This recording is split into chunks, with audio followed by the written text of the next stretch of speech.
Tonight's story is unlike anything you've heard before. It's about fear, power, and the thin line between fame and danger. It's about Yo Gotti Mom, the woman who vanished into the night, terrified of one of the most feared rising rappers in the underground scene, Glorilla. Some call it paranoia. Others say she had every reason to run. But what we do know is that Yo Gotti Mom's escape left behind a mystery that still haunts those who knew her. Yo Gotti Mom lived a quiet life in a small brick house on the east side of the city. She was proud of her son, Yo Gotti, who had recently exploded onto the rap scene with a string of viral tracks. To most neighbors, Yo Gotti Mom was a kind woman who watered her plants every morning, waved to children walking to school, and always reminded the local teens to stay out of trouble. But behind that calm smile, she carried a heavy worry, the darker side of the rap world. Yo Gotti's sudden fame didn't come without consequences. His rise threatened rivals. His lyrics, sharp and unfiltered, often called out names, and not everyone laughed it off. In the underground rap world, words carried weight.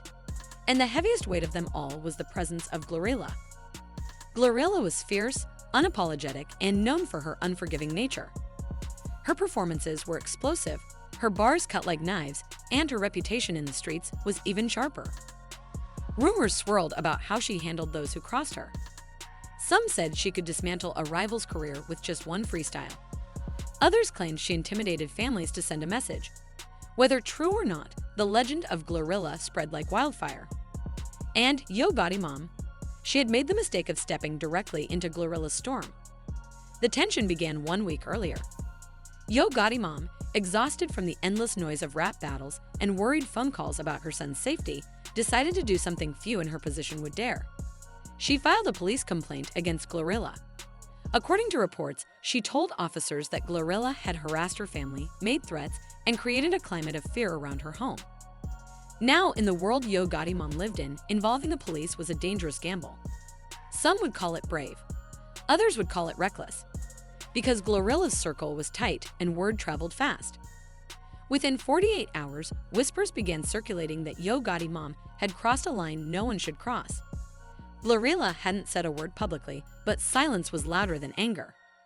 Everyone knew Glorilla wasn't the type to forgive, and the question wasn't if she would respond, it was when. Yo Gotti Mom could feel it. She felt it in the way cars slowed when they passed her house late at night.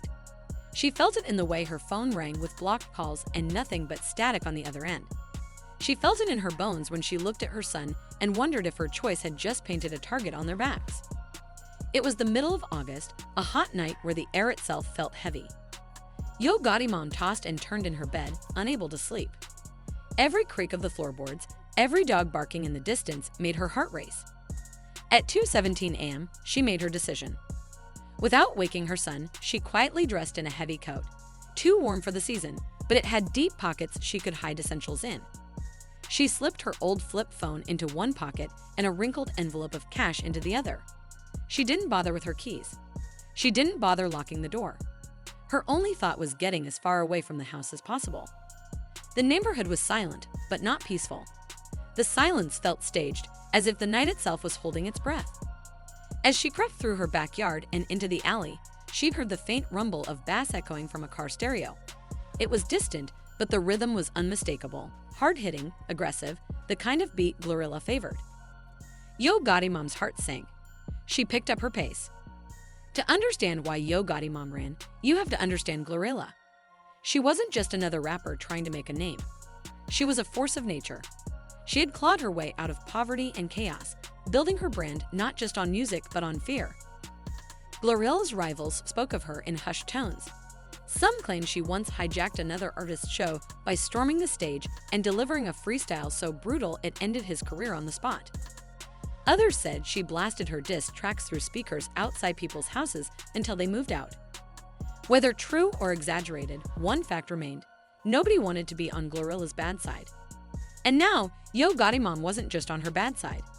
She had painted herself as the enemy's mother, the one who went to the cops. In Glorilla's world, that was worse than a lyrical diss. That was betrayal. As Yo Gotti Mom darted through side streets, every sound seemed magnified. The flickering of a street lamp, the scrape of her shoes against the pavement, the hiss of wind through chain-link fences. Then came the unmistakable sound, a car door slamming. She froze.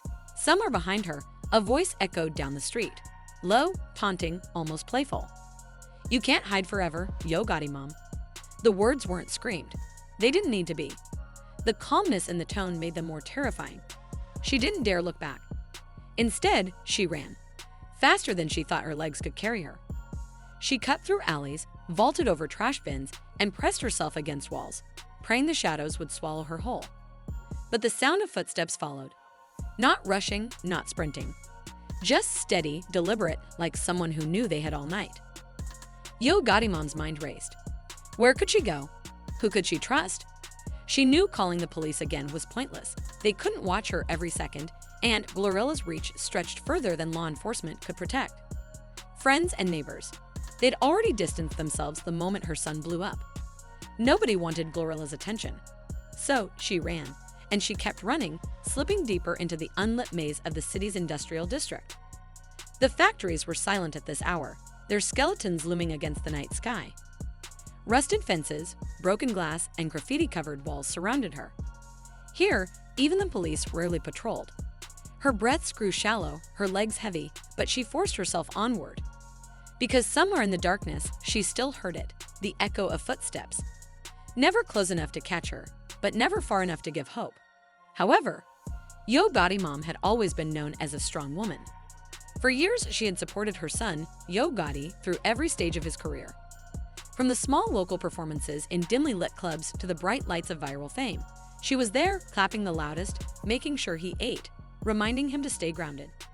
To the outside world, she looked like the perfect mother, proud, steady, and unshaken by the chaos of the music industry. But behind closed doors, her smile was strained, her nights restless, and her spirit heavy with worry. Yo Gotti's rise had not been peaceful. His music carried sharp words, fearless disses, and bold challenges to anyone who doubted him. In a world where reputation was everything, his lyrics made waves, and those waves crashed directly into the path of Glorilla, a rapper whose presence was already dominating the underground. Glorilla was not just an artist, she was an entire storm. Her reputation was built not only on her music, but on her ability to intimidate, to dominate, and to remind everyone in her orbit that she was not someone to be crossed. Yo Gotti Mom had felt her influence creeping closer. First it was the phone calls, blocked numbers that ended in silence after one ring. Then it was the cars idling on her street late at night, engines running but headlights turned off. Then came the whispers from neighbors and acquaintances. Glorilla wasn't pleased. Glorilla was watching. Glorilla had heard the complaint. That complaint, filed by Yo Gotti Mom herself with trembling hands at the local police station, had been her attempt at protection. She thought the law might shield her, that a report might create a barrier between her family and Glorilla's wrath. But instead, it seemed to have painted a target on her back. For weeks after that complaint, Yo Gotti Mom's nerves were frayed to the point of breaking. She couldn't sleep without jolting awake at the sound of footsteps on the sidewalk or the echo of a car door slamming. Every unfamiliar face in her neighborhood felt like an informant. Every shadow stretching across her window seemed to move with intention. Fear had made a home inside her chest, and no matter how much she tried to shake it off, it refused to leave. The breaking point came on a sweltering August night. The air was thick, heavy with heat, and even though the house was silent, her heart was pounding as though she could hear a beat only she recognized, the rhythm of danger closing in. Just after midnight, she sat at the edge of her bed, clutching the phone in her hand, staring at the door as if Glorilla herself might walk through it at any second. And in that moment, she made a decision. She could not wait for the storm to arrive. She had to run. At 12:47 a.m., Yo Gotti Mom slipped out of her house. She wore a long coat that dragged against the pavement, its deep pockets stuffed with the only things she thought might matter: an envelope of emergency cash she had been saving for years, and a prepaid flip phone she hoped no one could trace. She didn't take keys. She didn't lock the door. She didn't leave a note. All she carried was fear and the instinct to survive. The city at night can feel like another world. The bustling energy of the day fades into a silence that is not peaceful, but eerie, filled with the sounds you normally ignore: the buzz of a street lamp, the rustle of trash in the wind, the distant bark of a dog. As Yo Gotti Mom moved quickly down the street, each sound magnified her paranoia. Every parked car seemed like a trap. Every window felt like an eye watching her. She cut through alleys, crossed empty lots, and avoided the main roads. But no matter how fast she walked, she couldn't shake the feeling that she was not alone. Somewhere behind her, faint and distant, she thought she heard the heavy thump of bass, the kind of beat that Glorilla's music always carried. For hours, she wondered. Her legs burned, her throat was dry, but she didn't dare stop. She didn't dare sit. It wasn't until she reached a wealthier part of the city, far from her neighborhood, that a memory struck her, a conversation at a party months earlier. Angela Simmons was everything Yo Gotti Mom was not. She was wealthy, glamorous, and endlessly photographed. A fashion entrepreneur with a mansion in the hills, Angela Simmons' life seemed untouchable. She wasn't part of the gritty rivalries that defined the rap scene, but her connections to the industry kept her orbiting the same world. Yo Gotti Mom had met her at an after-party once, and though their conversation had been brief, it had stuck with her. That night, Angela Simmons had leaned in and said with a soft smile, "If you ever need a safe place, you call me. I know how crazy this world can get." At the time, Yo Gotti Mom had laughed, thinking the words were nothing more than kindness offered in passing. But now, in the dead of night, with nowhere else to turn, those words echoed like a lifeline. And so Yo Gotti Mom walked, step after painful step, until she reached the gated mansion on the far side of the city. At 3:04 a.m., with trembling hands and sweat dripping down her face, she pressed the intercom button and whispered her name. At first, there was no response. The silence stretched on until Yo Gotti Mom's chest tightened with panic. What if Angela Simmons wasn't home? What if she didn't remember her? What if Glorilla's people were already on their way? She pressed the button again, harder this time, her voice cracking as she pleaded. It's Rico's mama. Please, it's me." And then, at last, the gate buzzed open. Moments later, the front door swung wide, and Angela Simmons appeared in a silk robe, her hair tied loosely, her face carrying both confusion and concern. She blinked as she saw Yo Gotti Mom standing there, disheveled and desperate. For a moment, neither woman spoke. And then, without hesitation, Angela Simmons reached out, grabbed her hand, and pulled her inside. The two women sat in Angela Simmons' vast living room, its pristine walls and polished floors a sharp contrast to the chaos swirling in Yo Gotti Mom's mind. The hum of the air conditioner filled the silence, and finally Angela Simmons asked the question that hung in the air. "What happened to you?" Yo Gotti Mom's voice trembled as she explained everything. The complaint to the police, the late-night calls, the cars parked outside her home, the growing certainty that Glorilla was closing in. She told Angela Simmons about her sleepless nights, about the feeling of being hunted, about how every shadow seemed alive. And when she finished, her voice broke. "I know she's coming for me. Not tomorrow. Not next week. Tonight, I didn't know where else to go." Angela Simmons' face tightened as she listened. She wasn't from Yo Gotti Mom's world, but she knew enough about Glorilla to understand the weight of what was being said. Glorilla's reputation was not exaggerated. Her silence was louder than her threats. And if she had truly set her sights on Yo Gotti Mom, then fear alone was not an overreaction, it was survival. For the next few hours, Yo Gotti Mom stayed hidden inside the mansion. Angela Simmons gave her tea, draped her in a blanket, and assured her she was safe, though her eyes betrayed unease. The house was secure, but Glorilla's reach was legendary. As the night dragged on, Yo Gotti Mom found herself unable to relax. She kept pacing to the windows, pulling the curtains back, scanning the street for any sign of headlights. At one point, she thought she heard it again.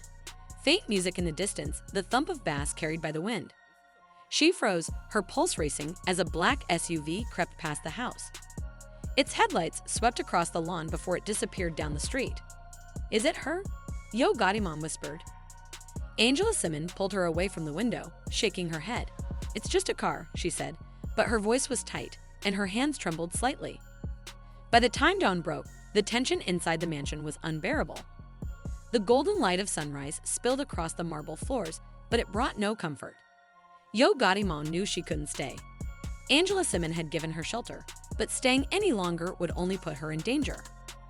Glorilla's reputation made one thing clear. She didn't just punish her enemies. She punished anyone who helped them. At 6:12 a.m., Yo Gotti Mom stood at the door, clutching her coat. Her eyes were swollen from exhaustion, but her voice was firm. "Thank you for everything. But I can't stay here. If she finds me here, she'll never forgive you. She'll come for both of us." Angela Simmons tried to protest, tried to convince her to rest, but Yo Gotti Mom shook her head. With one final embrace, she slipped out through the side gate and vanished into the waking city, leaving behind more questions than answers. What happened to Yo Gotti mom after that day is uncertain. Some believe she boarded a bus to another state, starting over under a new name, watching her son's career from afar. Others claim Glorilla eventually found her and confronted her, though what came of that meeting remains a mystery. Angela Simon never spoke publicly about that night.